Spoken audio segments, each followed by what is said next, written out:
bizarre encounter. Yes. Okay. Yes. Yeah, it was very bizarre. I sent over an offer and he rejected it. And then he like just started going crazy. He was Going like, crazy. yeah, he was like accusing me of false advertising in regards to my license. And he's with the same brokerage I'm with. So of course I communicated with my broker that, you know what I'm saying, this guy, I don't know what he's got going on, but like I don't want no parts of this. And then my client actually did a little research on him and he's dangerous.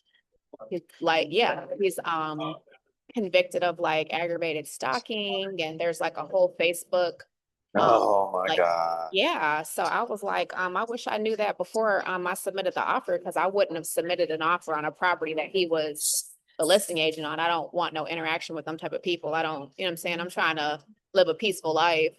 So yeah, it was just so weird because like he didn't like the offer. And Nick, that's fine. I mean, just counter or just say no, but he was Yeah. going crazy. I'm like, hey dude, whatever. So Wow. yeah, Okay. I said, on to the next one. Man, people out here in these streets. It Yeah. reminds me of a deal I closed over a month ago, maybe 2 months ago. And, I'm just giving a shout out to the new investors. They're starting their journey, getting into real estate. I was excited I think I was one of the first individuals they actually did business with in our space and industry from Florida. They're partners here in Michigan. Yeah, So I'm excited for their success and want to give them a shout out. of course. And when I posted it, somebody jumped on there and did the crazy. I mean, they literally went crazy, started calling them all kinds of BIs and female dogs. And I'm like, you don't even know these people. You don't even like, what's your malfunction? Man, people, crazy. Anyway, It's crazy though how somebody can get on social media and conduct themselves like that. Like yeah. because everybody else can see that. You know what I mean? Like it's Mhm. like, don't you care about other people, especially if you're operating in a professional space and you Yeah. are trying to present yourself as a professional.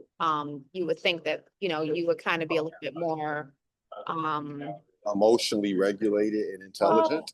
well, even if you're thinking something negative, thinking to yourself like, do I really need to respond this way? Let me think Yeah. about what I'm gonna say, even if you are upset or feeling a certain type of way about something, like thinking about what you're gonna say before you actually say it is very helpful because somebody else could be looking at it, you know what I mean? And it could definitely like impact your business. Hmm.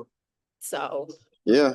I mean, as a general rule now, I try not to respond via text or email to anything if it somehow elicits an emotional response. And I can be pretty stoic. I mean, I can be upset, angry, feeling any type of things and still just show up, the way I am. But still, um, yeah, it's not good. It's not good. well, yeah, it's Yeah, not good, and it's like, you never know how you said you posted up something really positive and like super cool, like congratulating people on their success, and then just telling how many other people saw those negative comments and what type of impact it could have on everybody who was yeah, post. So yeah, it's rather crazy. So yeah. It's damage. Damage. Um, so I did accomplish the mission. congratulations. Yeah. No, with our new associate. I know. Yeah. Congratulations. Yeah. Yeah. So yep, so it worked out good. Hmm.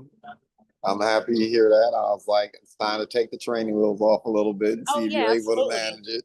Throw you into the deep end, take reserve Oh, route. it wasn't that. That was real shallow water. I'd lined that one up for you.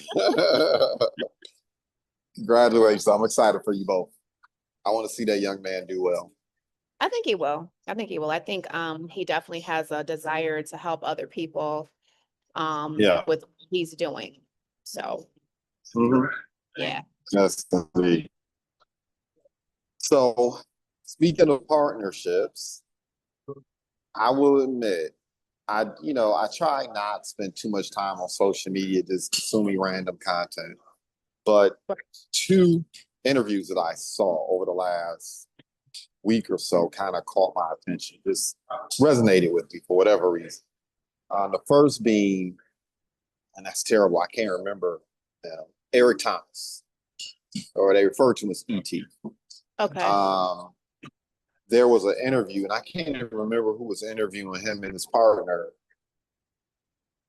I don't know. It may have been Ernie Leisure, or probably was, but they were talking about how his partner, and I can't remember his partner's name either, had to take a back seat. They both stepped out here on faith and started a business where they are involved in public speaking, motivating, inspiring, providing, the soul food people need to improve and level up in their lives. And I thought it was interesting how at some point in their relationship, the gentleman was like, you know what, I'm gonna fall back, I'm gonna play tambourine.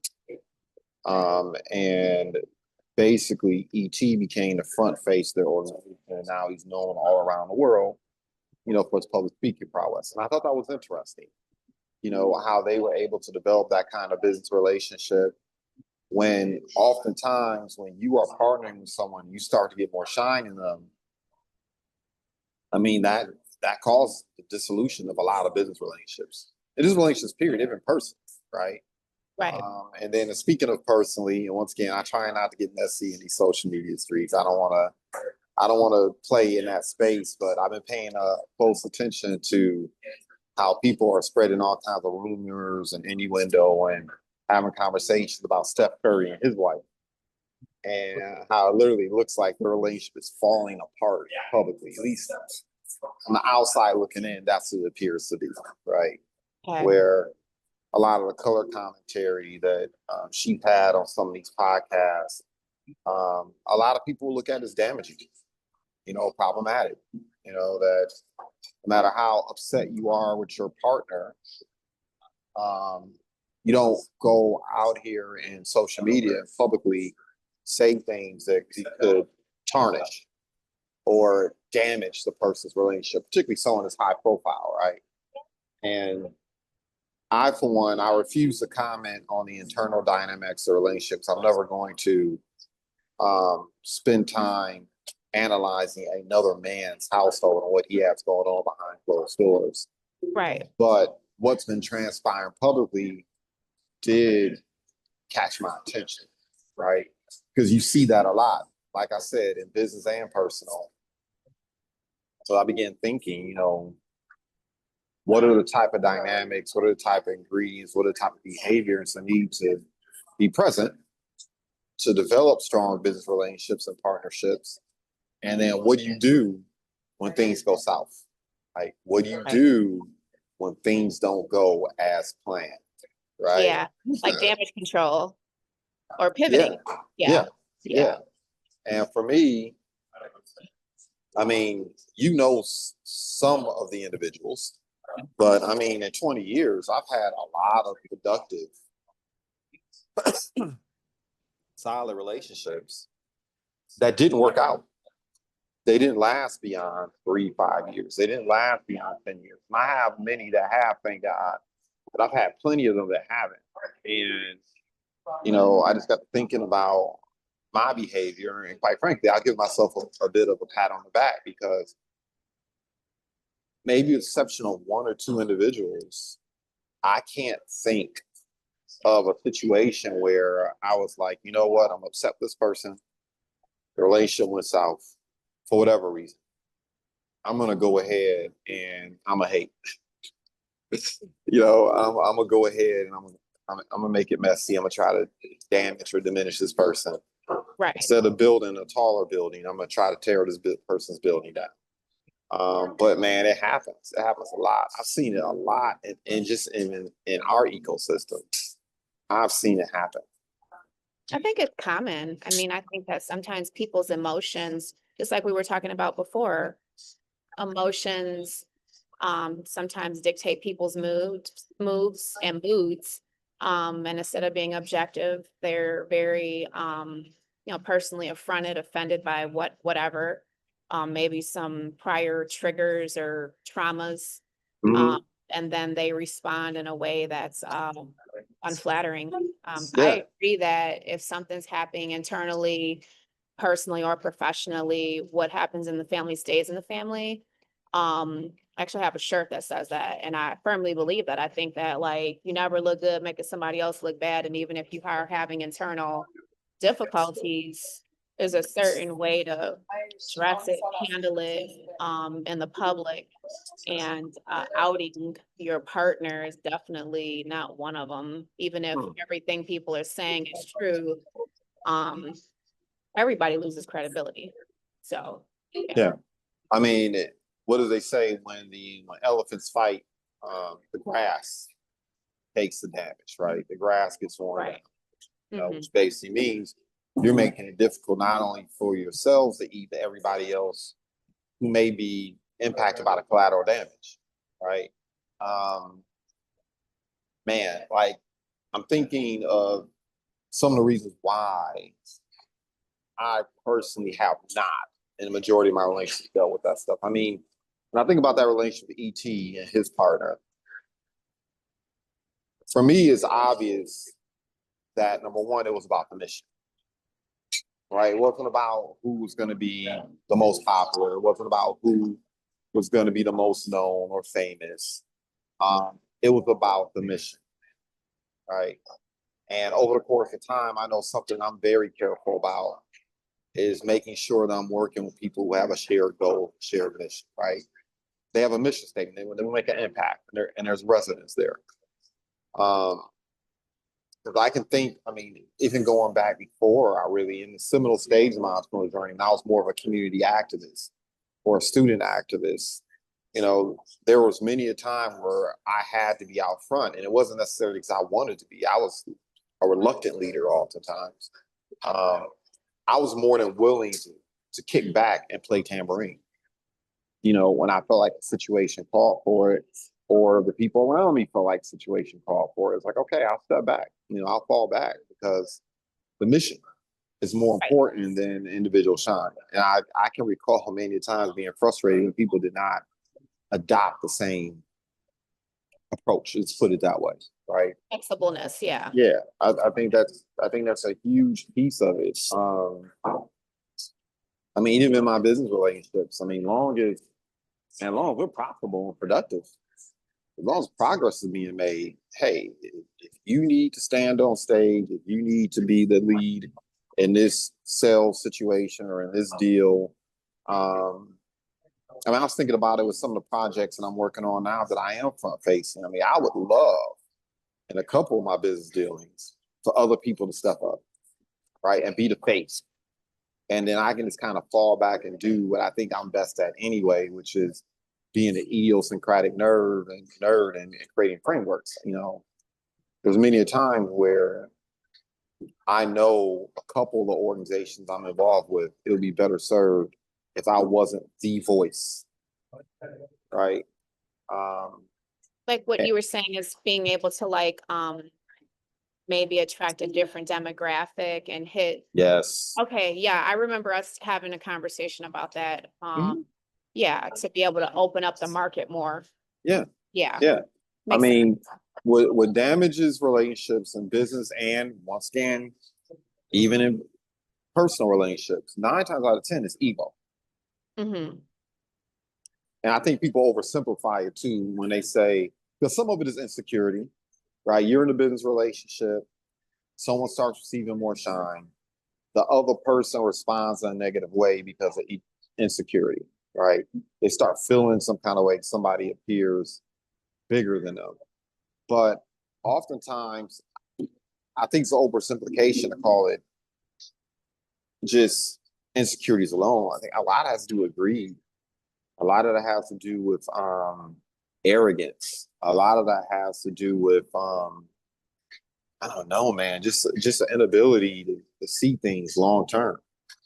Um, it's fascinating. It Yeah, really is. I mean, I really can't think of a single business endeavor I've been involved with where I would not have been eager to see other people get more shine, have more attention.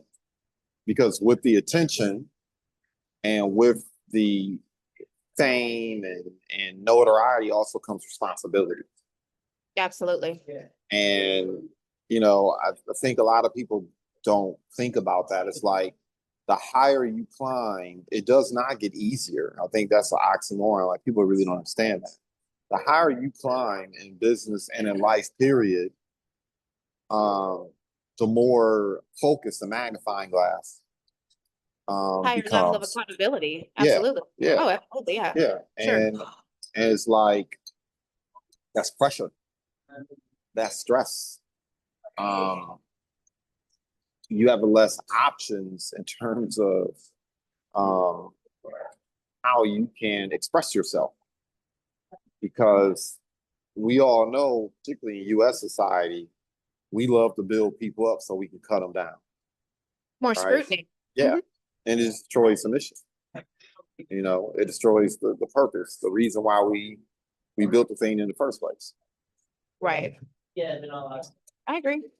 Yeah, yeah. It's like I said, I usually don't pay too much attention to what's going on social media. For me, it's just a outlet to let the world know what it is I'm doing in terms of building my business. But I've been looking at a lot of that. Like I remember President Obama years ago, he said being a leader in some communities is like a circular firing squad. Like you can't do anything right because the moment you become the focal point, everybody wants to take a piece out of you, right? Everybody wants to. It's almost like people want to knock you down, Yeah. right? I mean, you know, it's the crabs in the barrel type deal, Yeah. Especially right? if you're doing something that's not really common for someone in your position to do. Mm-hmm. I think it brings a lot of scrutiny and a lot of people pointing fingers and accusing maybe that person of being a fraud or not qualified or capable of taking on that position as well. We talk Yes, about that. Yeah. yeah. I mean, because I'm always paying attention to economics and entrepreneurship in general. Like, there's a lot of conflict starting to bubble up in the podcast space now. You look on Instagram, you look on YouTube, man, people are going at it. And I'm just looking at it, and I'm like, you do know it's making it more difficult. Like, real money doesn't like drama. Real money likes consistency. Real money likes peace. Real money likes quiet. Real money likes things to be predictable. And if you all are going online and hate and having at it and critiquing and beating up your competition to the extent to not only are you weakening your competitor, but you're just weakening the overall how people hold and view the marketplace and the space you're playing in. At the end of the day, it doesn't serve anyone.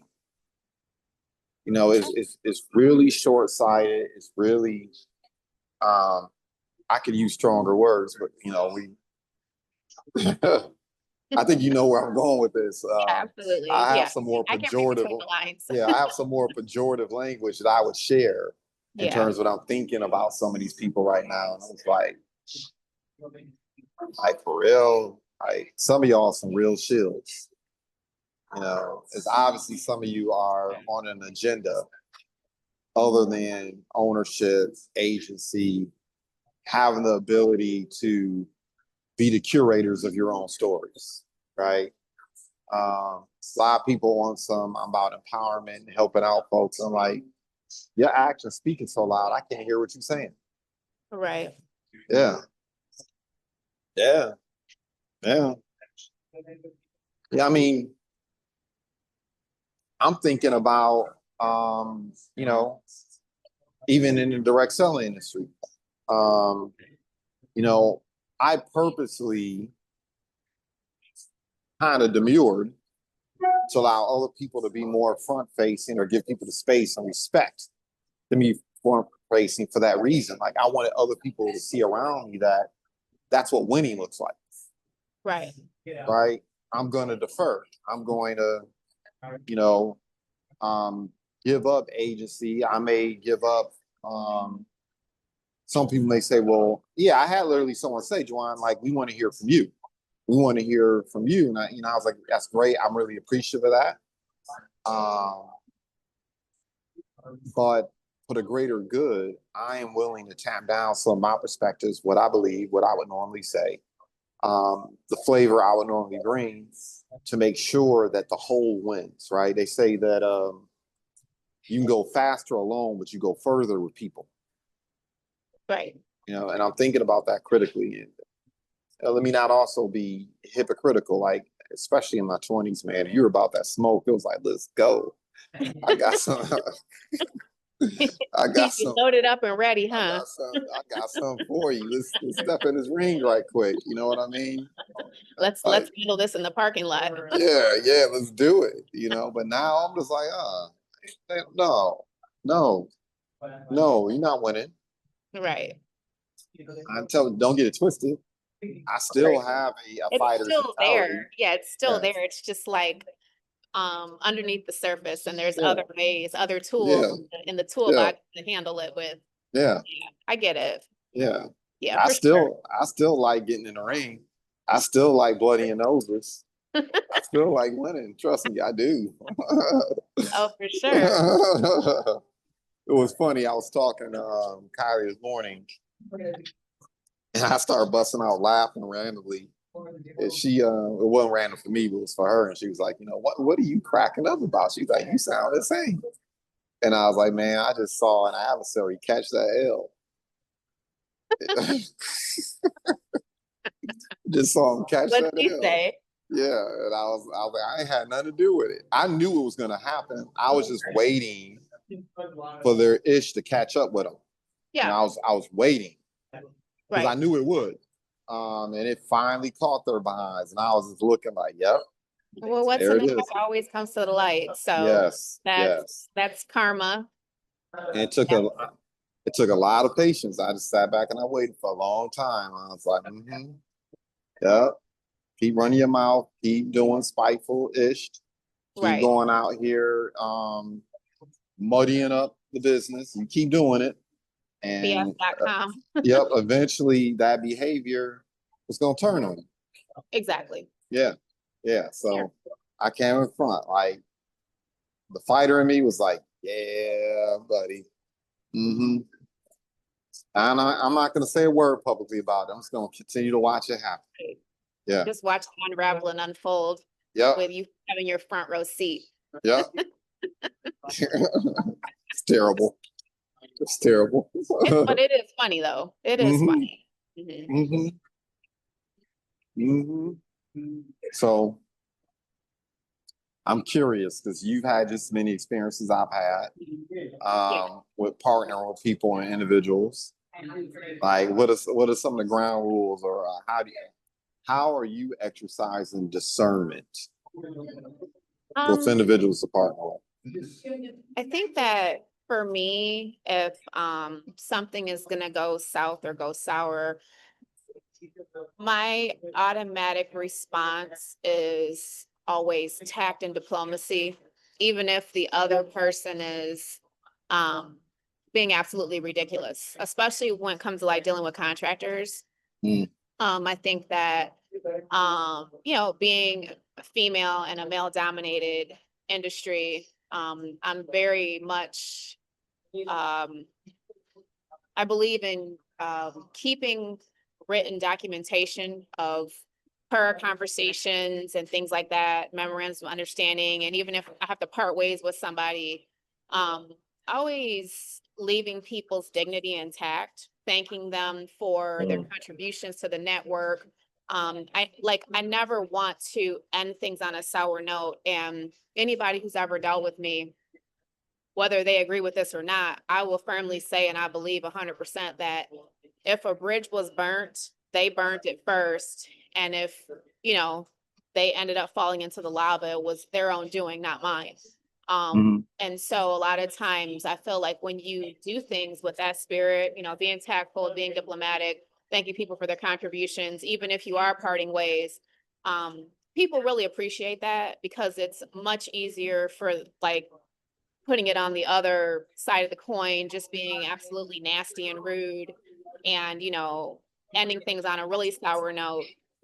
You know what I mean? Like that's probably the more traveled road, I would say, when people's emotions are high. But when you can keep a level head and you know that, because like for me, I feel like the person cutting the check and receiving the check is the person who gets the last laugh at all times. And if you know that that's your position, then it's like, all right, I need to be tactful and I need to be diplomatic, because at the end of the day, I'm at the head of the table. And even if this relationship ends, this person could refer you to somebody, or this person could come back to you and be like, hey, you know, Adrian, I know I made a mistake, you know, blah, blah, blah, blah, blah. Or, you know, hey, I know that we didn't see eye to eye on this. And it's happened many, many, many times where, you know, a relationship may have ended. We may have been going in different directions. And I've had people who, you know, I removed from my network or didn't want to, you know, partner with or work with anymore, who referred me, you know, sent me referrals, clients, came back. So I think that's always super important.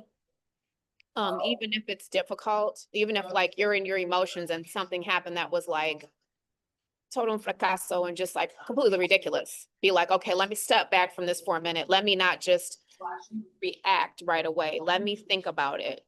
Let me put something together that is going to be professional and that's going to, if someone else looks at it and reads it, it's going to come across the right way. That's a lot of times what I think when I'm communicating with others.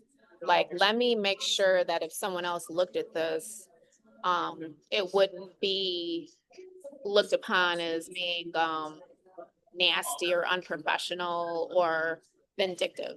You know, let me take that approach. Let me take the approach of, you know, wanting it to be professional and wanting it to be where that person feels like they haven't been attacked or degraded in any way.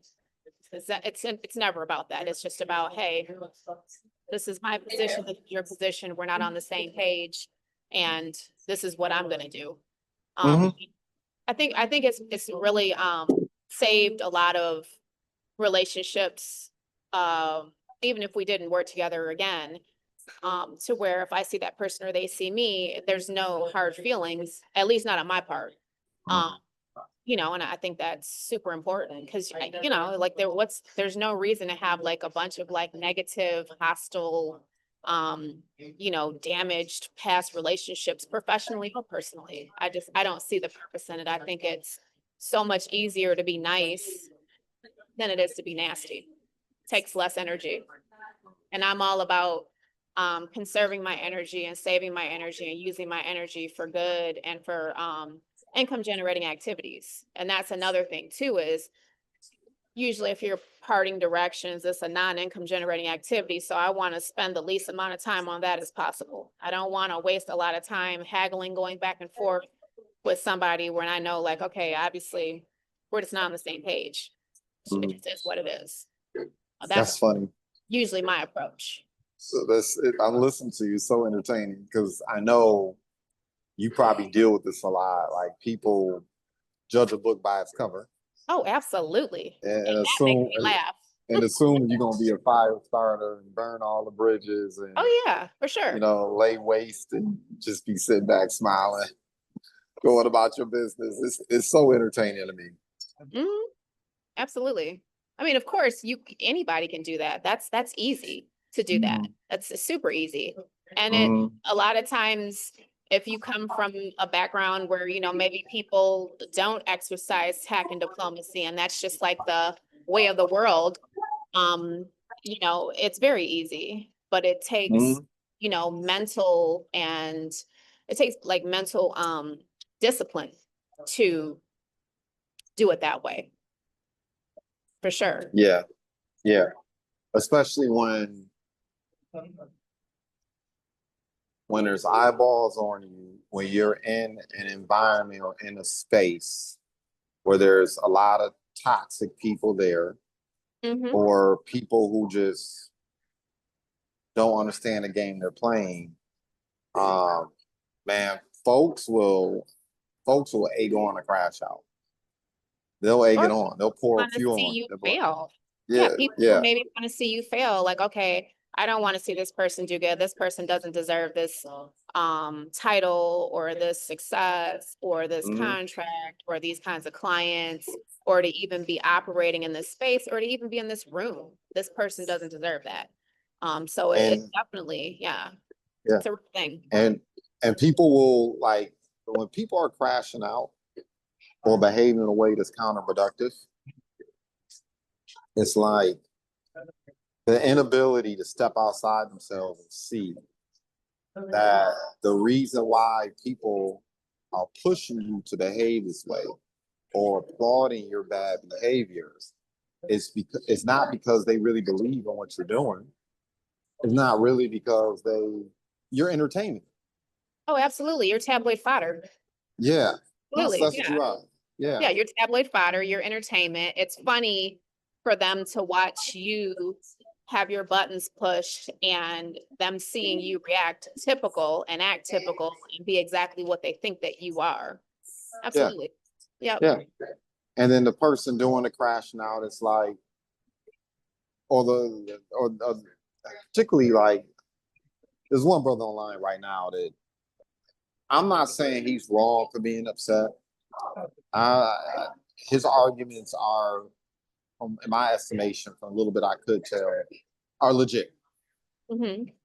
But it's like you're also, whether you realize it or not, you're being a crash dummy too. Because after you get done hating, spewing your criticisms and clowning people for their shortcomings, when the dust is all said and done, like, there comes an end to that. There becomes a point where people are going to get fatigued and tired of you. Absolutely. And you're not known as a builder. You're not known as somebody that creates things. You're not known because of your expertise or your talent or your effectiveness to ability to get things done. You're just known as the thing you've been portraying for the last 2-3 months, last 2-3 years, right? Right. So when the spectacle is over with, you're going to be unemployed too. And as entrepreneurs, yes, I mean, technically speaking, you can become unemployed, but yes, you can. When your brand becomes so toxic, when your reputation becomes so problematic, when you are seen as the person that is always looking for an opportunity to muddy the waters and mess things up, once again, people who understand business and are looking for consistency, people who are looking for predictability, people who are looking for individuals they can count on that'll stand and deliver, you're not going to be considered one of those individuals. Oh, absolutely not. Straight up. They're going to come from you. They're going to be like, yeah, that's enough for me. Yeah, this is a tabloid fodder person. I'm good. You know what? To be honest, now I'm really thinking about it. Now I'm really doing a deep dive. I remember when I clowned some individuals publicly, and they richly deserved it. They did. Like, oh my God, they richly deserved it. And I still held a lot of my fire.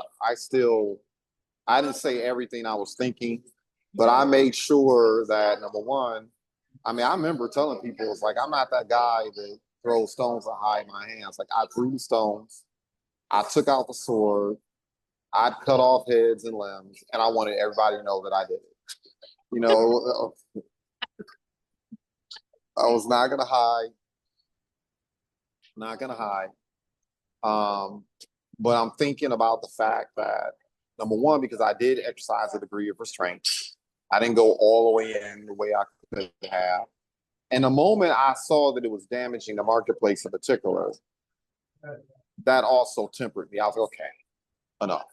right? Right. I mean, at the end of the day, it changed some things, but it was like, no, there's no real profit.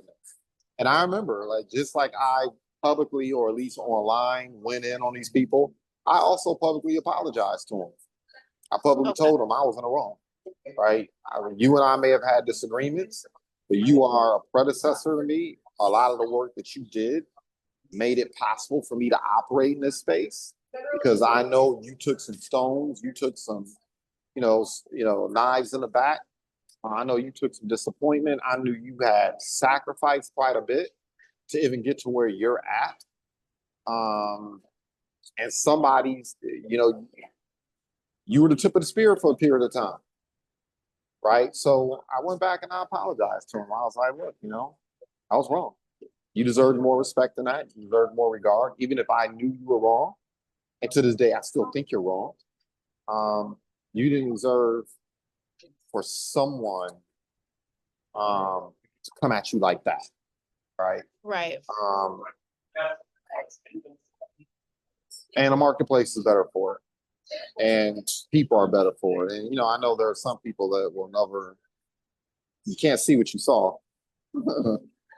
Can't see Right. it, but Yeah, I but will. it's good leadership though. It's Yeah. good leadership because it shows that even though you did um you know give people what they were asking for and tell them about themselves, you were still tactful and diplomatic and came back from a place of contribution like, hey, look, the way I handled it was probably not the best way, but we can all leave with our dignity intact and agree to disagree and no hard feelings. That's Yeah. true leadership right there. That's what it's all about is, taking the emotion out of it and saying, hey, look, we agree to disagree. I respect you, you respect me. And even if you don't respect me, that's fine too.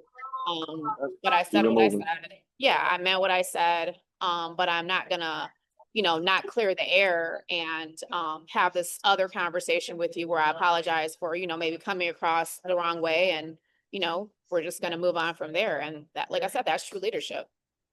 Because Yeah. you're leading by example and showing people what it means to be tactful, diplomatic, and lead people with their dignity, even if you don't agree with how they were doing things or you feel like it could have been done better, whatever the case may be. We are all individuals. So, and they probably were grateful too, because if they really sat back and thought about it, maybe they didn't agree with everything that you said in all of your assessments, but there were probably some truths that were revealed after they had some time to sit and reflect and contemplate the conversation. Self-improvement It reminds me of that. big. Yeah. Yeah. It reminds me of that song on the Jay-Z's 444 album, where they talk. He basically said nobody wins from the family feuds. Absolutely. I'm trying to remember that track in particular, but it's starting to come back to me now in the midst of this conversation. So interesting times, man. Absolutely. Very much. Mhm. Par for the course. This is the business that we've chosen to be in. So it, goes with the territory. I like it. I like it. You've been in a really good mood the last couple of days. I have been in a really good mood.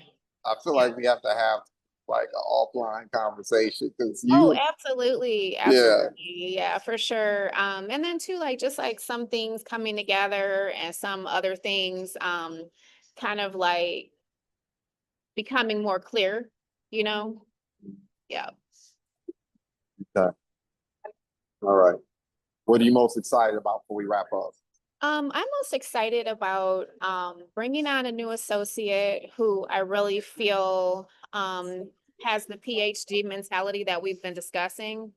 And working with those kinds of people and being able to reach a different demographic and the momentum that's going on within our organization. And I think just the consistency that everybody has been showing up and all the social evidence that all of us, the success we're all having, I'm really excited about all of it. And I'm glad to be a part of it because honestly, like, you've been in entrepreneurial space for a long time and so have I. And one of the things that I yearned for and was starving for was a sense of community, camaraderie, and synergy from other entrepreneurs because it's Mhm. so easy to get in the rut of just dealing with underachievers and people who are basically like going through the motions. There's no excitement in anything that they're doing, and it's hard to stay motivated when you're surrounded by that kind of energy. But when you're surrounded by people who are like, "Hey, I'm doing this, I'm doing that, I'm going here, I'm going there. We got this going on, we got that going on." It's impossible not to have some of that energy rub off on you. Yeah. And that's been the biggest takeaway for me is the energy. Yeah. And the other side of it too is you don't want to feel isolated all the time. You really don't. I You mean, yeah, I mean, because you can't, if you're in a relationship, can't some things your partner doesn't understand because they're not involved in. They're only seeing oftentimes the outcomes, Mhm. right? They're seeing the sausage, they're not seeing how the sausage is made. And they don't And care. And they don't care how the stuff is. sometimes, Yeah. yeah, Yeah, they yeah. don't care. They don't even want to Sometimes hear I about don't. it. Yeah, they just don't. They're tired of No. hearing about it. Like, especially like Yeah. certain stuff. They're just like, okay, next. I don't want to go with you to your crack houses. No, I don't want to hear about, whatever. Yep. They don't want to hear it. Yeah. That's not sexy to them. It's like, yeah, no, not at all. Hmm. Yeah. It's great to be in a space where, like you said, people are growing, leveling up. They're Yeah. overcoming the same challenges. You can have that conversation. I don't even want to call it venting, but just being able to come together and empathize and Yeah. also solve problems. Yeah, You know? collaboration. Yeah. Absolutely. I think Yeah. it's awesome, and people who are interested in what you're interested in, people who don't get tired of talking shop, like, Hmm. people outside of, our businesses, they don't want to hear about our other businesses or things we have going on. Those conversations are not of interest to them. And Right. sometimes, you can get to a point where you're like, oh, I feel like lonely. I don't even have anybody to talk with this stuff about, and the people you're around, they don't want to hear it at Mm-mm. all. They're like, no, Mm-mm. I don't want to hear anything about that. So Right. yeah, it is nice for sure. Mhm. What are you most excited about? I mean, what you just said. I mean, for me, so at the last open house I had for a new entrepreneur, at the end of it,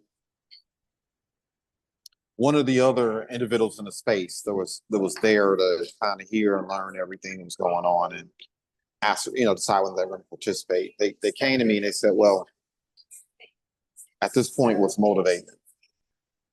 And what I shared with the person was what's motivating me is the opportunity to be what I call an upper tier entrepreneur, a top tier entrepreneur.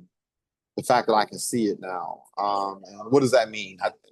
Everyone starts out, for the most part, unless you're born on third base. And no one in my circle, at least immediate circle, is born on third base. So um, when you first start out, I mean, you're doing your thing out of passion.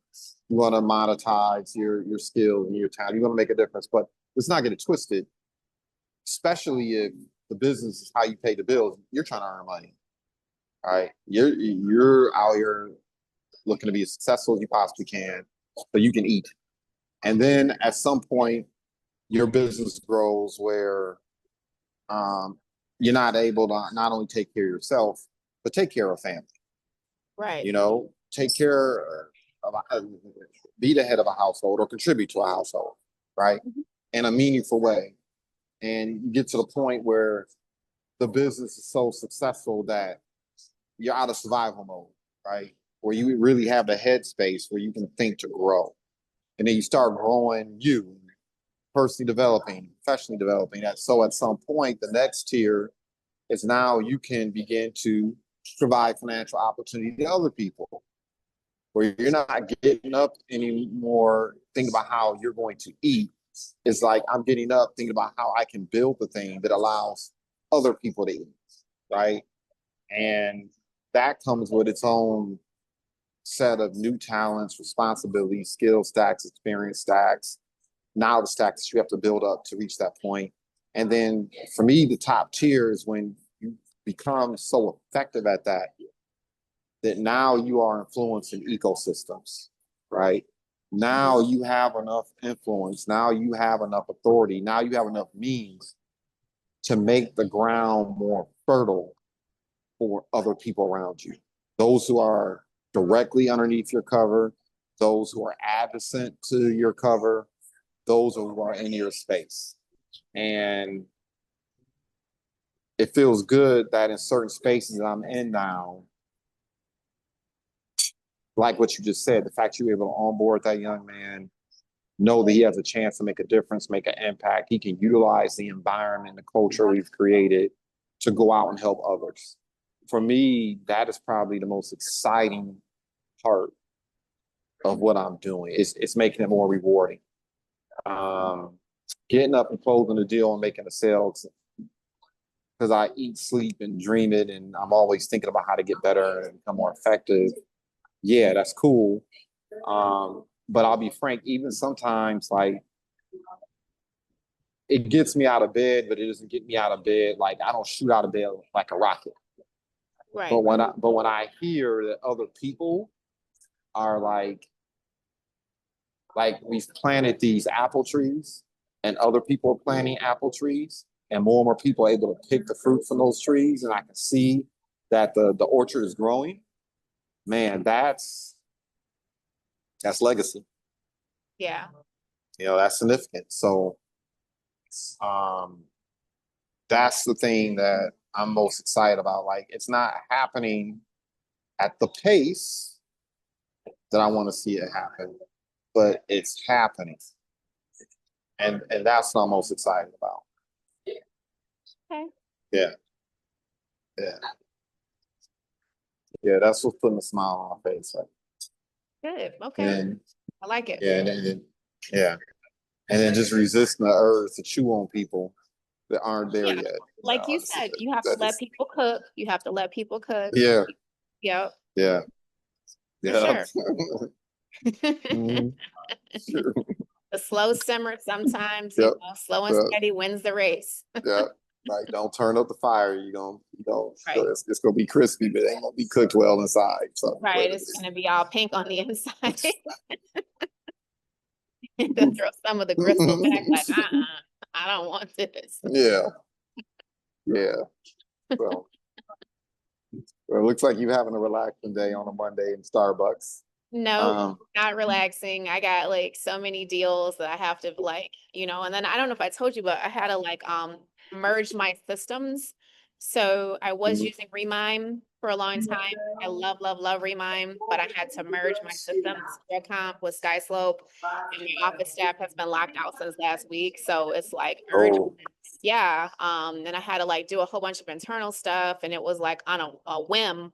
I had to spend like 2, 3 hours trying to integrate the system. So a lot of stuff needs to be updated, and people like to sit on their hands because there's no sense of urgency unless they're in the hot seat. So yeah, I'm making it look easy and cool, but no, there's a lot going on behind the scenes.